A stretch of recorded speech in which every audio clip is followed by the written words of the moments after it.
नमस्कार अनि हार्दिक स्वागत गर्न चाहन्छु एनपीएल मोटिभेसनल च्यानलमा। आज म तपाईहरुको माझमा जीवन बदल्ने प्रेरणादायी सन्देशहरू लिएर पुनः उपस्थित भइसकेको छु। आउनुहोस् बाँकी भिडियोबाट। साथीहरू, आज म तपाईहरुलाई एउटा यस्तो सन्देश सुनाउन चाहन्छु जसले तपाईको सोच बदल्न सक्छ, तपाईको आत्मविश्वास बढाउन सक्छ र तपाईलाई आफ्नो लक्ष्यतर्फ अघि बढ्न प्रेरित गर्नेछ। जीवनमा सफल बन्ने सपना सबैले देख्छन्, तर सपना देख्नु मात्र पर्याप्त हुँदैन। सपनालाई वास्तविकतामा बदल्न निरन्तर मेहनत, धैर्यता र दृढ सङ्कल्पको आवश्यकता पर्छ। धेरै मानिसहरू सुरुवात त गर्छन् तर बीचमै हार मान्छन्, किनभने उनीहरूलाई कठिनाइहरू देखिन्छ, उनीहरूमा समस्याहरू देखिन्छ, असफलता देखिन्छन्। तर याद राख्नुहोस्, सफलता कहिल्यै सजिलो बाटोबाट प्राप्त हुँदैन। यदि तपाईँ अहिले सङ्घर्ष गरिरहनु भएको छ भने निराश नहुनुहोस्, किनकि सङ्घर्ष भनेको तपाईँको यात्राको अन्त्य होइन, सफलताको सुरुवात हो। हरेक महान व्यक्तिले आफ्नो जीवनमा अनेकौं असफलता भोगेका छन्, तर उनीहरू असफलतासँग डराएनन्, बरु असफलतालाई सिकाइको रूपमा स्वीकार गरेर अगाडि बढिरहे। कहिलेकाहीँ जीवनले तपाईलाई यस्तो अवस्थामा पुर्याउँछ जहाँ तपाईँ एक्लो महसुस गर्नुहुन्छ। तपाईँको मेहनत कसैले देख्दैन, तपाईँको पीडा कसैले बुझ्दैन, तर समयमा तपाईँले आफूलाई विश्वास गर्न सिक्नुपर्छ।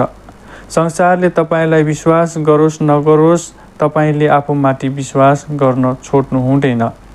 याद राख्नुहोस्, आजको दुःख भोलिको शक्ति बन्न सक्छ, आजको सङ्घर्ष भोलिको सफलता बन्न सक्छ, आज बगेको पसिना भोलिको उपलब्धि बन्न सक्छ। त्यसैले कहिल्यै हार नमान्नुहोस्।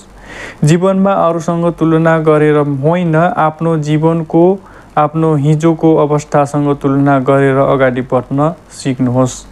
तपाईको गति अरूको भन्दा ढिलो हुन सक्छ, तर यदि तपाईँ निरन्तर अघि बढिरहनु भएको छ भने तपाईँ सही दिशामा हुनुहुन्छ।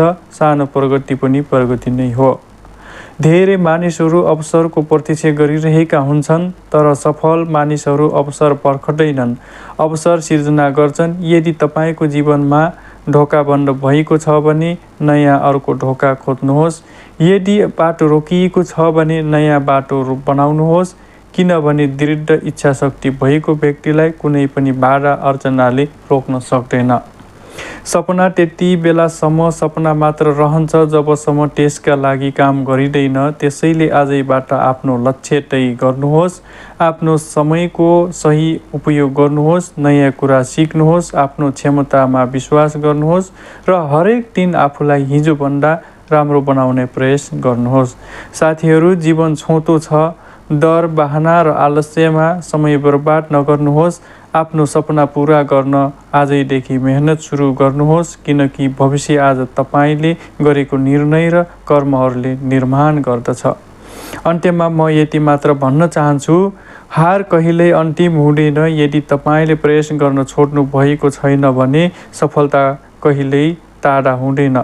यदि तपाईँ निरन्तर अगाडि बढिरहनु भएको छ भने आफूमा विश्वास राख्नुहोस्, मेहनत गर्न नछोड्नुहोस् र एक दिन संसारले तपाईको सफलताको कथा सुन्नेछ। धन्यवाद। जय नेपाल।